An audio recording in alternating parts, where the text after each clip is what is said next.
What's going on, ladies and gents? So I'm underneath this big block 70 Chevelle that has a Muncie rock crusher in it, and I'm adjusting the clutch linkage in it, and I realized I did some searches online just to see out of curiosity. There's not really a lot of good videos out there on how to adjust this mechanical clutch linkage. So we're going to cover that. I also just got back from doing a test drive to verify my clutch linkage was where I wanted it to be, so my headers are extremely hot right now, so I gotta wait for those to cool down. Wasn't the best decision to decide to do a video after I test drove it. Alright, we are cooled down enough for me to show you the mechanisms and what we're going to do for adjustment. So inside the vehicle, which I'm not going to show you, you have a clutch pedal. You have a rod that comes off of your clutch pedal, your clutch arm, sorry, pedal, arm, whatever.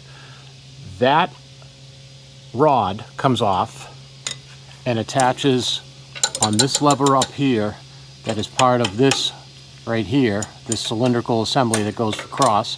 That is what they call your Z-bar. So all that does is transfer mechanical force at the top of that to down here. It's just a rotating shaft. So that's all there is to that. Now off of that Z-bar down here, you have a threaded attachment with some, I guess you could say it looks like all thread, but it's not. And that comes off and goes into a cup right here. This is your clutch fork that goes inside and rides on your throwout bearing, which depresses your clutch plate. None of that really matters here. I'm just going to show you how to adjust this to get it correctly. This car was completely adjusted wrong. So if you see, I've got about a ½ inch of thread sticking out of here.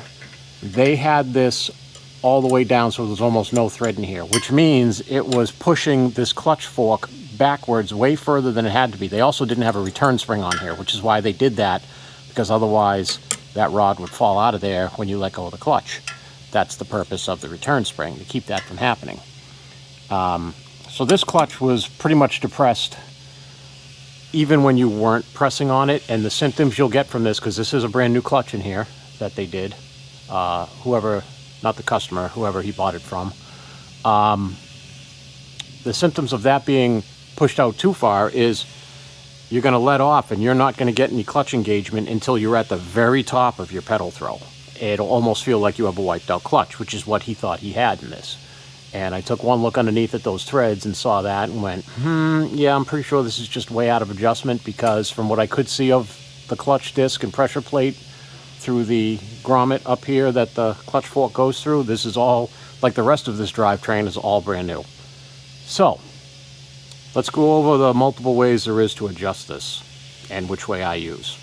Alrighty, so the first way requires you to put the car up and down a bunch of times and get underneath it, but what you're doing is you're measuring how much free play you have until you feel the fork hit the throwout bearing and start to hit the fingers on the clutch disc itself, on the pressure plate. That's kind of a pain in the butt. Plus you can have play within your pedal assembly, within your linkage, all that stuff, which just, I mean, measuring an inch to an inch and a half is where they want this to be. It's kind of a pain in the butt. So I'm going to show you the other two ways. The next one is all done underneath, and you take your return spring off, and basically you want to have a 1/16 of an inch gap when you push the pedal all the way in between your adjustment rod and your fork, and that's kind of a pain in the butt to do and not really the greatest. So now I'm going to show you the easy breezy CoverGirl, works every time, never had an issue with it, way to get these things set up. First thing you're going to do is remove whichever manner of return spring you have, and I'm going to do that. Next thing you're going to do is loosen your jam nut on your adjustment rod and back the rod out. Alright, I'm going to try to record this as easily as I can, because this is really tight quarters, especially with the camera up here. But I've loosened my jam nut, I've backed this off, so now you can kind of just move that out of the way. So you're out of the way right there. So what you want to do is you want to find out where your fork touches your throwout bearing inside. So right there. So that is touching. So that's what I need to know there. Now, You're going to put this rod back up in there. You know, this is all your pedal throw right here. Put that rod back up in there. And then you're going to tighten this. Whoop, I just kicked the camera. Hold on a sec. You're going to tighten this until you have no play left. So, the exhaust is still a little warm here, so I'm working around it. So we'll go in. Your end goal is to have this touching this and have this have the ever so tiniest of a gap between your throwout bearing and your clutch fingers. So, we're in, we're in, we're in. Right there, that's zero play right there. Oh, I just kicked the camera again. I'm doing real good at that. So, right there is zero play. Let me see here. I just want to double check and make sure. No, I got a little bit more to go because I was trying to do this laying over the camera here. There we go, I think. Right about there is zero play. So once you get zero play, what you want to do then is back this off 3 complete turns. So that is 3 turns. And now you'll see you have a little bit of play there. That is your air gap that you need. And that you can tighten up your lock spring now, or your lock nut, put your return spring back on, go take it for a test drive. That is all there is to it.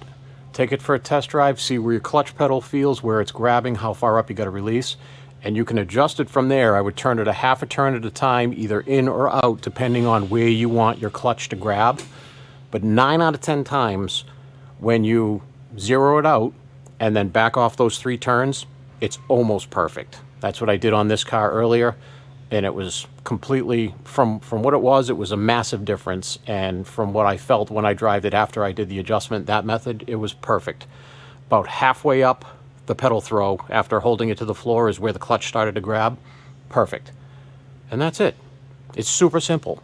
I've seen a million different things online, and guys just totally overcomplicate this.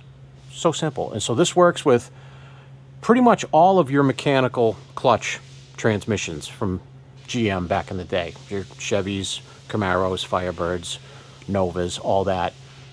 All the Muncies, the newer 4-speeds. If it's mechanical clutch, this is your adjustment method.